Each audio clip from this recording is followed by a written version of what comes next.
आमगाव सालेकसा रस्त्याची फार दुरावस्था झाली असून याच रस्त्यावर मोठ्या प्रमाणात खड्डे पडले आहेत। मात्र सार्वजनिक बांधकाम विभाग या रस्त्यांच्या कामाकडे गेल्या अनेक वर्षांपासून दुर्लक्ष करत आहे।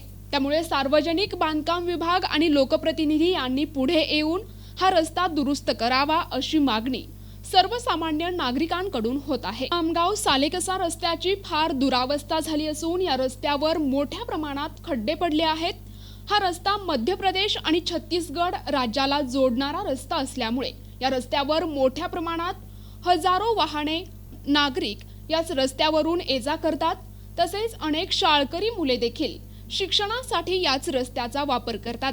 मात्र तरी देखील या रस्त्याच्या बांधकामाकडे गेल्या अनेक वर्षांपासून दुर्लक्ष करण्यात येत असून दर पावसाळ्यात हा रस्ता खड्डेमय होऊन जातो। या रस्त्याची प्रचंड दुरावस्था झाली असून याच मार्गावर मोठ्या प्रमाणात अपघात होत असतात।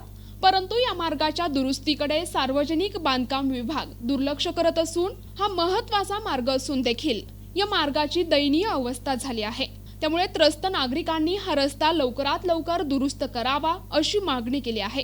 कुणाचा जीव गेल्यानंतर प्रशासनाला जाग येईल का असा प्रश्न आता स्थानिक नागरिक करत असून जनप्रतिनिधी फक्त निवडणुकीपुरते याकडे लक्ष देतात, त्यानंतर दुर्लक्ष करत असल्याचे आरोप नागरिकांनी केले आहेत। आता तरी जागे होऊन सार्वजनिक बांधकाम विभाग आणि लोकप्रतिनिधी हा रस्ता दुरुस्त करतील का याकडे सर्वांचे लक्ष लागले आहे। यहाँ से हजारों लोग गिर रहे, अभी ये रोड बन रहा है क्यों नहीं भी। यहाँ से भी इसके इधर में देख के बोलना चाहिए कि चलो भाई सालेकसा तक कहीं किधर से गाड़ी घुसा रहा है, कोई किधर से घुसा रहा है, कोई किसी को ठोस मार रहा है राइट साइड में लेके। ज़रा ध्यान दो मंत्री लोगों को। ये देखो भला गाड़ियाँ घोड़ा सब चल रही है रोड बनाने के लिए। यह कहीं अभी गड्ढे भरो, मुरुम डलवाओ। यहाँ तो कुछ भी नहीं कर रहे आमदार साहब, कुछ भी नहीं कर रहे हैं। बढ़िया करना चाहिए, जबकि चुनाव आता है तो बोलते चलो हम आए कर देंगे, ये कर देंगे, वो कर देंगे। यहाँ तो कुछ भी नहीं कर रहे हैं। इथे तो पुष्कळ त्रास होतो आम्हाला। हे दरवर्षी असाच राहते हा, तिथे काही कोणी काही लक्ष देत नाही आणि असाच प्रवास करावा लागते। हा रस्ता सालेकसा आमगाव ते सालेकसापर्यंत 20 किलोमीटरची लांब आहे।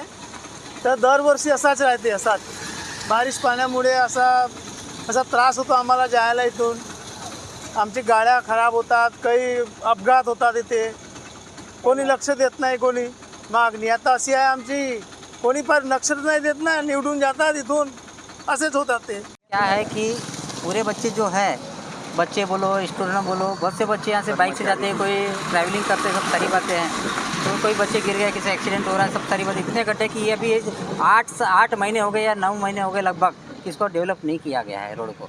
क्या मांग कर रहे हैं? तो मैं यही कहना चाहता हूँ कि फास्ट टू बी फास्ट जितना जल्दी हो सके इसको क्लियर कीजिए कि ताकि बच्चों को भी डिस्टर्ब ना हो, ताकि उनका मतलब गाड़ी भी पढ़ाई में मतलब नुकसान ना हो, सब सारी बातें। आमगाव ते सालेकसा मार्ग आहे कामत्या चौकाच्या नंतर पेट्रोल पंपाच्या जवळ रोड खूप दिवसानं गड्डे वगैरे पडले आहेत। पहा खूप गड्डे आहेत रोडाला। किती वेळा लोक त्रासतात याच्यामुळं। ॲक्सिडेंट होण्याची भीती असते, काय सांगावं। बस वगैरे गेले का पाणी उडत राहते लोकांवर, आम्ही जात राहतो रात्रंदिवस। खूप त्रास आहे रोडाच्यामुळं। नेतेही लक्ष देत नाही याच्याकडे, किती वेळा सांगून होते पण काही लक्ष देत नाही। हा रोड लवकरात लवकर तयार व्हायला पाहिजे। आमच्यासारख्या लोकांना खूप प्रॉब्लेम आहे। प्रतिनिधी राधा किसन चुटे, NTV न्यूज मराठी, गोंदिया।